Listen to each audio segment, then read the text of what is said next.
నిద్రపట్టని రాత్రి. ఇంద్రగంటి శ్రీకాంత శర్మ గారి రచన. చెట్టంత మనిషికి కంటిరెప్పలాకుల సందుగుబురులో నుంచి ఎప్పుడెగిరిపోతుందో నిద్రపిట్ట. ఇక రాత్రంతా ఎదురుగా అగాధమంత ఆకాశం. ఏనాటివో ఎరిగి ఉన్న పలు ముఖాలు వివిధ రసావేశ భంగిమల్లో ఇలా పలకరించి అలా మలిగిపోతూ, ఏ ఏ వేళల్లోనో చదివినప్పుడు అక్షర సంపుటల పుటలుగా అతుక్కుని మనసులో మిగిలిపోయిన వాక్య విన్యాసాలు అలసాలసంగా స్పృశించి మళ్ళీపోతూ,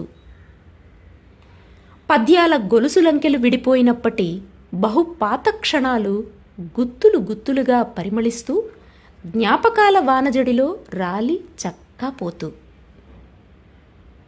అంతలో రేరాణి పూల సుతారపు వాసనాశ్రుతులు, కలవరాలను భరించే బాధాతప్త ఋతులు వేటివేటిని అనుగ్రహిస్తాయో ఎరుకేది? చెట్టంత మనిషికి శయ్యపై అశాంతి. గంటలు వినిపించే గోడగడియారం కాలాన్ని కొలిచి పారబోస్తూ, కిటికీలో ఎండపొడ అభ్రకపు ధూళిలాగా ఆవరించే వేళకి నిద్రపిట్ట కంటిరెప్పలాకుల సందుగుబురులోకి చేరుకోవచ్చు. చెట్టంత మనిషి శరీరాన్ని వీడని మబ్బు మసక. వీధి తలుపు గంట మోగితే ఎవరో తలుపు తీస్తారు.